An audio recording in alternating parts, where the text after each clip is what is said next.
In 2025, both individuals and enterprises alike are using a greater variety of software than ever before in order to enhance their productivity and stay in the game in a very rapidly evolving world. One consideration is a lot of enterprises, they are getting so unique and the software that they require is so personally tailored to them that a lot of the time they're now writing and developing their own complex software in-house. And of course, you've got the growth of software companies themselves as well. GitLab is an all-in-one complete DevOps solution that developers can use to optimize writing, storing, collaborating, and fixing bugs on code.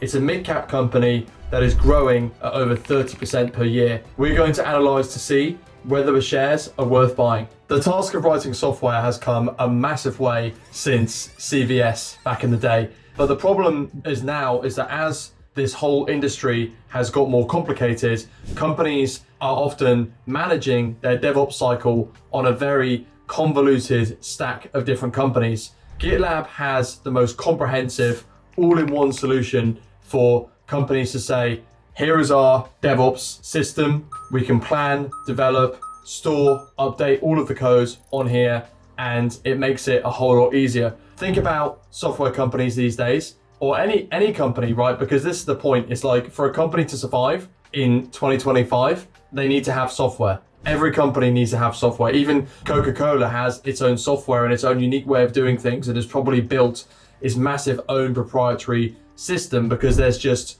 nothing on the market that a third party can build to suit something that's that tailored to that large of an enterprise. And this is what GitLab CEO explains is actually driving their growth and is their USP. The demand is being driven by software eating the world. Every company has to get better at making software.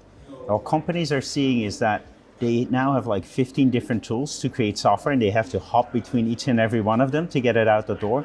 We consolidate that onto one platform. They don't have the integration costs and they get typically 7 times faster in making a change. Also, last year, GitLab released Duo, which is their own proprietary AI software. Now, this is driving real value for software developers because it allows them to have an AI assistant which has been trained on millions and millions and millions of lines of code that is able to speed up that process and also check for bugs, ensure that the code is compliant with things like GDPR, it passes regulation, and also make sure that there's not going to be any bugs. For example, when CrowdStrike updated Falcon in the summer, there was a little bug in their code that caused a big problem. Blue screens all over the world. They got sued by Delta for hundreds of millions of dollars, all because when CrowdStrike updates, and obviously CrowdStrike is a company that needs to update extremely frequently, there was a bug in that code. And this is how artificial intelligence can really, really help the DevOps industry. Not only be able to write code faster, more efficiently, translate between different languages, and effectively speed up all of those boring parts of code so humans can focus on what the company needs out of software and that creative process of optimizing that, and let the AI do all of the writing up and the boring stuff. So you've got a massive reduction and time saver there, but also make sure that the things like the CrowdStrike bug don't cause worldwide havoc. Come on, you guys. There it is, right there in front of you the whole time. You're dereferencing a null pointer. Open your eyes. Now, GitLab is growing very nicely, and one key factor that made me want to take a closer look at GitLab as well is, the general pattern for very fast growth companies. They had some insane growth back in the day after their IPO in 2021. And since then, growth rate's gone down 30%, but now the growth rate has stopped slowing down. And for about 5 quarters or so, they have maintained this 30 to 32% growth rate, which is very impressive. Now, if you look at a chart, yes, they IPO'd in 2021 and at a very, very high price as well. But since then, they've really continued to execute, and the shares have been trading pretty much sideways since that 2022 crash. What that has resulted in is a relatively low price to sales and a relatively low price to gross profit compared to, on a historic basis, trading at a price to turnover of just under 13 and a price to gross profit of about 14.5. So you can also see very high gross margins that results in of about 89%. So very, very efficient. Now, if we look at their growth in customers, their base customers are growing nicely at 16.4% year on year.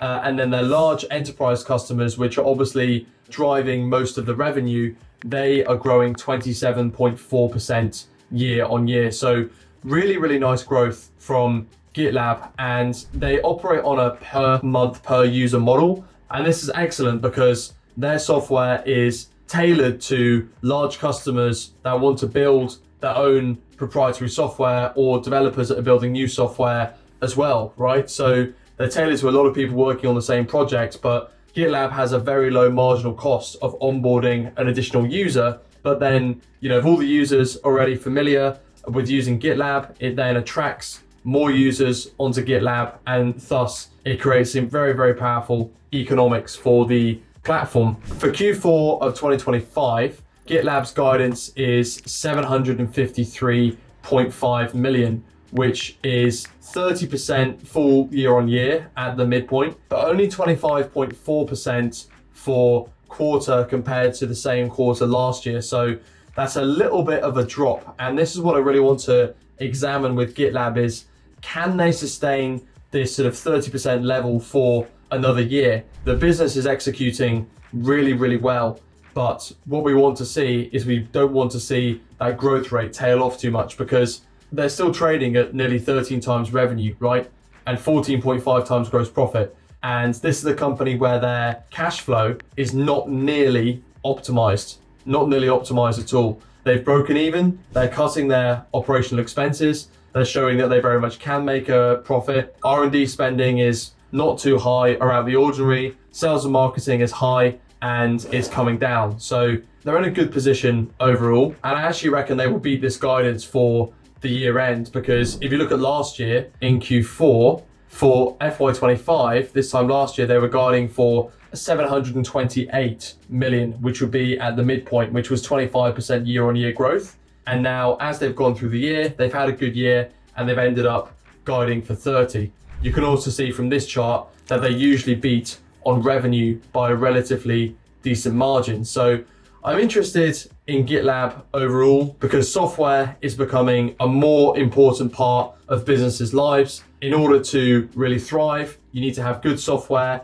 It needs to be updated. I think gone are the days where you can just write out a solution and then not improve it. Companies are innovating on their software all the time, and particularly with work from home, it's just more and more important that remotely everybody can collaborate on ecosystems online that are tailored to a specific business and also do very particular functionality. So those are the positives for GitLab. Now, GitLab's closest competitor is GitHub. And you actually see that on the Magic Quadrant for DevOps platforms, GitLab is ahead, but we've got Microsoft at number 2, and that's because they own GitHub. And the key risk of this really is, I've been mentioning obviously GitLab are building their own proprietary AI, but we've also got GitHub coming in where they were bought out by Microsoft for 7.5 billion in 2018. And in 2022, it was reported that GitHub had already generated 1 billion in ARR, and that was 2 years ago. GitHub, they're just about to do 750 odd million for the quarter. So, and this is showing that GitHub is probably at least twice the size of GitLab, because they're definitely doing at least 1.5 billion of ARR these days if they were doing that 2 years ago. And there were some reports, but I couldn't find official source that they've already done 2 billion in ARR. And that's a big risk really, because Microsoft have this really deep licensing agreement with OpenAI to use their LLMs, which is obviously the most powerful LLMs that we have out right now. And if they can integrate that into GitHub effectively, then this whole AI driving more efficiency in software is going to be a big catalyst for GitHub as well as GitLab. But GitLab are stuck with this 750 million of revenue, and they're spending roughly 20% of it on R&D. invest 150 million into developing an LLM, where OpenAI have already got ChatGPT and these functions that are taking the world by storm and are incredibly powerful. So that's one of the risks. We can also see a similar kind of ratio. If you look at G2.com, again, you can see that GitHub has slightly more than twice the reviews for GitLab. So I think that size comparison is quite relevant. Both do very well. And also GitHub have slightly higher ratings overall, but 4.5 stars for GitLab is very, very good. Obviously, the problem with this is if you want exposure to the DevOps industry, GitHub is a fraction of Microsoft's overall revenue, a tiny, tiny fraction. So GitLab is a pure play and a pure way to play this. The good news is, as well, is GitLab, they have a very deep partnership with Amazon and also a deep partnership with Alphabet. When you look at Alphabet as a fund, GitLab is actually Alphabet's top holding, and there were even rumors of a potential acquisition target in the not too distant future. When you look at GitLab's sustained growth, if they can maintain 30%, even if they drop down to 25%, that price to sales of just under 13 is not that expensive for a fast growing software company. But then again, we're in a very buoyant market, and GitLab has a beta of nearly 2, meaning it's twice as volatile as the market. So it's a very, very interesting company.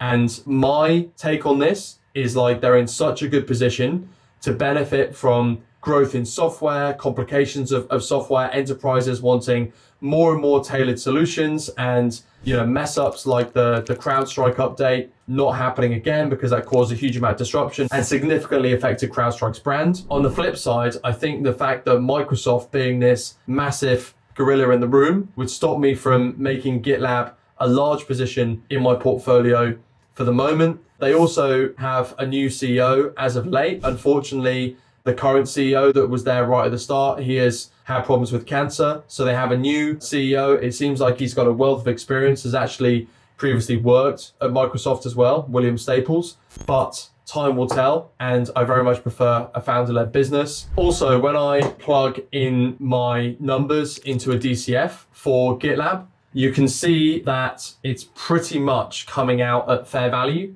And that is actually having sustained growth all the way until FY34. And you can see that the FCF margin ultimately ticks up to 30% when they get their sales and marketing down. I reckon with gross margins in the high 80s, that 30% in the long run is very achievable. So yeah, GitLab is an interesting company. It's one of those ones where if you look at it comparatively in the market to companies with similar growth rates in similar positions, you might look at a company like Duolingo, for example, that trades at a much more expensive multiple, or for example, Confluent, which trades at a similar multiple on gross profit, but actually is not growing their turnover as quickly. They're more in the early 20s. So GitLab, when you look at similar kind of growth rates, similar kind of setups in software, they are trading a pretty good risk reward, but then it's an extremely buoyant market. I think in the long run, if they can sustain this growth, they have huge AI tailwinds, and they're already proving that because they have very much stickiness of turnover. So this is one for the watch list. Let me know your thoughts in the comments, and I look forward to seeing you in the next investing research.